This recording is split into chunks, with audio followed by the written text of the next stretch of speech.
There's a moment in sport where a number stops being just a number, where it becomes a statement, a threat, a message sent to every player above it on a list that someone in their camp is now studying a little more carefully than they were a week ago. After Dubai, that number is 32, and the person attached to it lost her last match.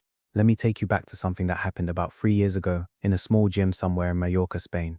A Filipino teenager was grinding through another training session at the Rafa Nadal Academy, clay dust on her shoes, Mallorcan sun hammering through the windows, and most of the tennis world had absolutely no idea she existed. The ITF junior rankings knew her name, a few scouts had circled her, but the WTA, the top 50, world number 32, that was a different planet entirely. Fast forward to this week. Eala walked into the Dubai Duty-Free Tennis Championships, ranked 47th in the world. She beat a top 10 player. She reached the quarterfinals of a WTA 1000 event, one of the biggest tournaments on the calendar outside of Grand Slams. She then lost that quarterfinal in straight sets to the third seed, packed her bags, ordered a flight, and became the highest-ranked Filipino tennis player in the history of professional tennis.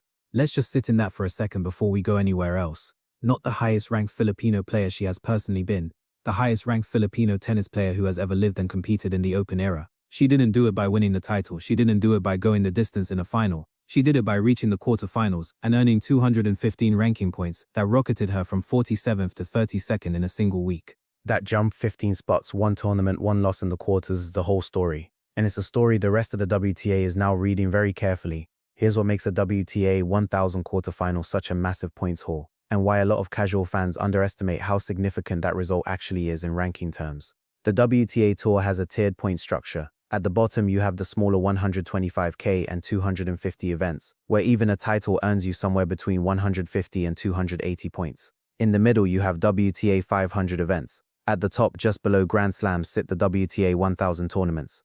Dubai is one of them, Indian Wells is one, Miami is one. These are the events where the tour's biggest names are mandatory participants, which means the competition field is as deep as it gets outside of a major.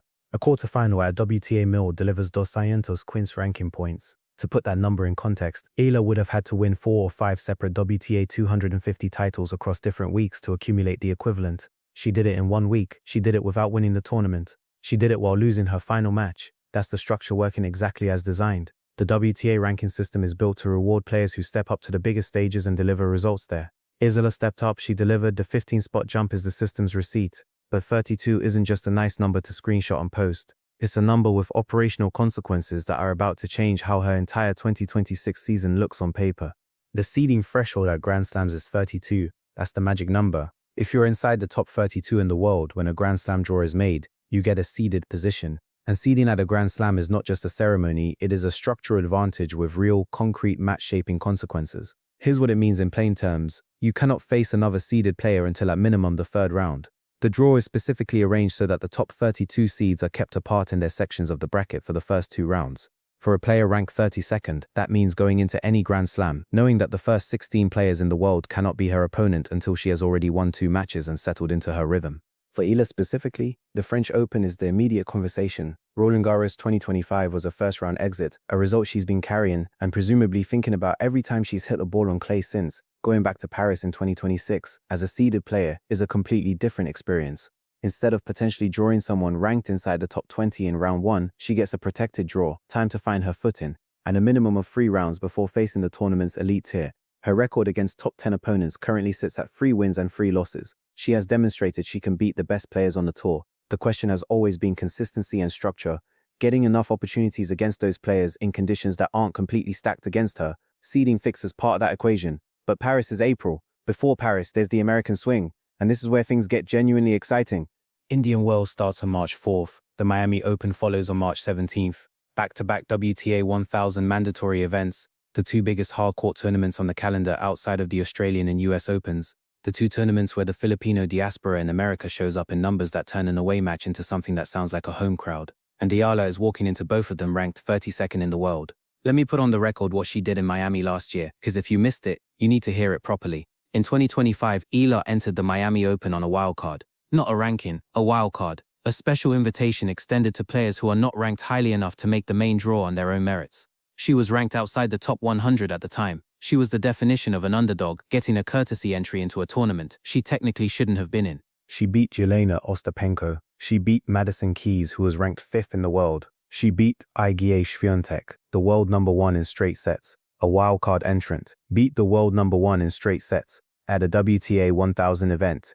Their Miami run put Alex Eala on the global tennis radar in a way that months of results at smaller events couldn't have achieved. It announced something. It said that whatever this player has, the left-handed topspin, the aggressive baseline game, the court coverage built through years of Nadal Academy training, it translates at the very highest level when the pressure is real and the crowd is loud and the opponent across the net is the best player on the planet. Now here's the shift that should be making people nervous. That was her as a wild card ranked outside the top 100.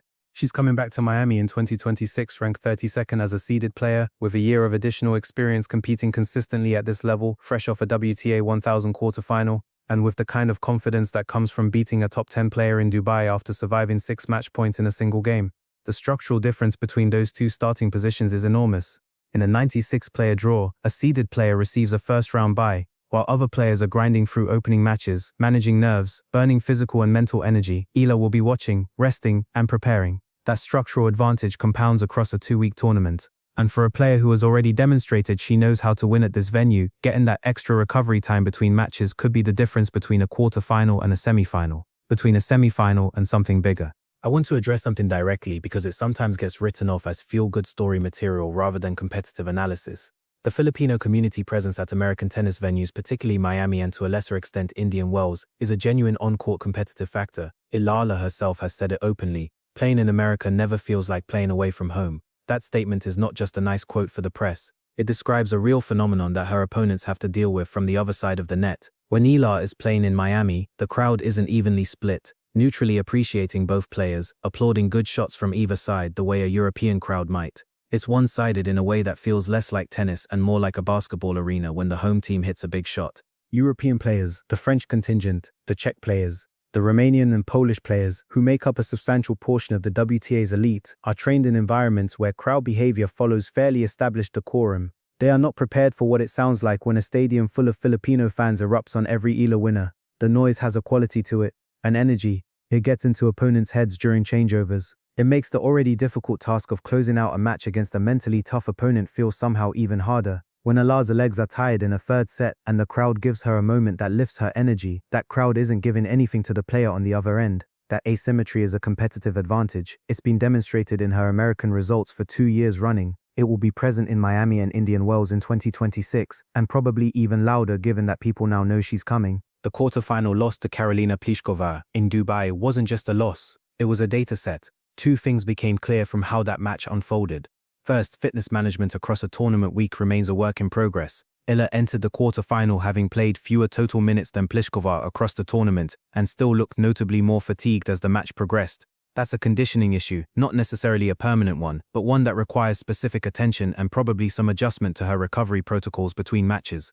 Second, the servers. Eala's serve is the weakest technical element of her game relative to the level she's competing at. Against top players who can read pace and direction reliably, a serve that doesn't create free points becomes a structural liability. She knows it, her coach Juan Bosch knows it. The work is being done. The serve improvements take time. Typically there's a period where the numbers get slightly worse before they get considerably better, because you're essentially rebuilding muscle memory under match conditions.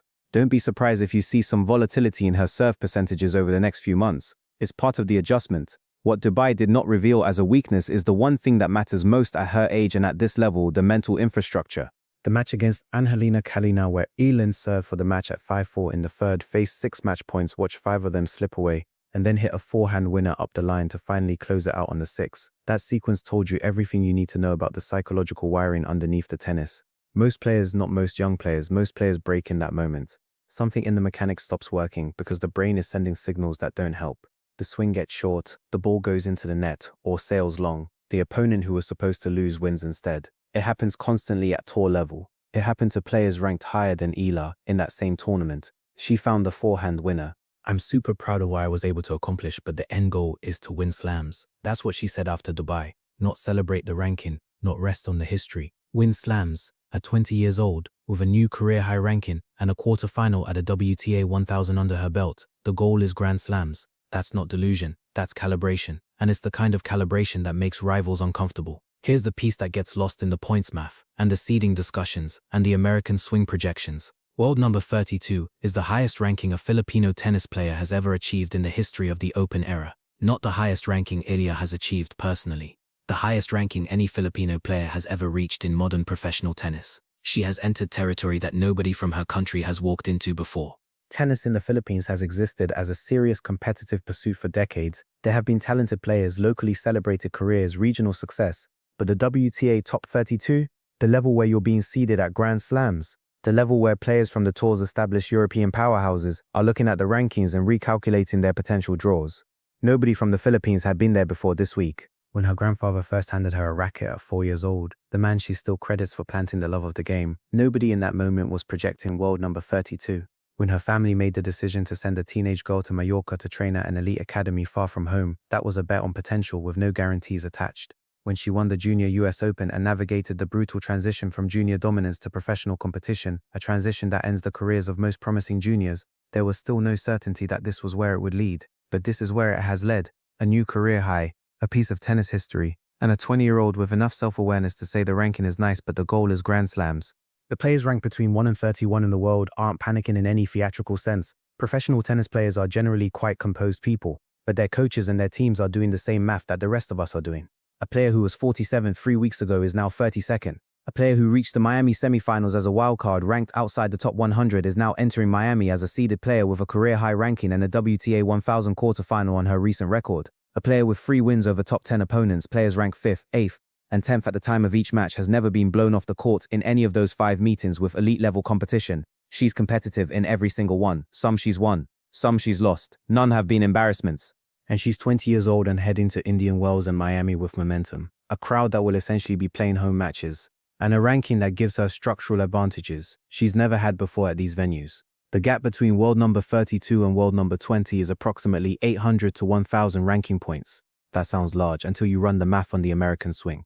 A semi-final finish at Indian Wells is 390 points. A semi-final at Miami is 390 more. That's 780 points from 2 tournaments, not including any points she might shed from last year's results expiring out of her ranking. 2 deep runs across the American swing could realistically have her knocking on the door of the top 20 before the clay season begins in April. And if Miami 2026 looks anything like Miami 2025, the math gets very interesting very quickly. There are 3 weeks between Dubai and the start of Indian Wells. 3 weeks is enough time to address the serve work that needs to happen, to sharpen the fitness management protocols, and to arrive in California having processed the Dubai experience, both the wins and the quarterfinal exit, with the kind of clear-headed focus that Juan Bosch has been helping her develop. The Dubai quarterfinal wasn't a setback in any real sense. It was a benchmark, a data point confirming that she belongs at WTA 1000 quarterfinals, that she can beat top 10 players, that her mental game is more than capable of handling the pressure, and that there are specific identifiable areas to improve before the next major event. That's actually the ideal situation for a 20-year-old building towards something bigger.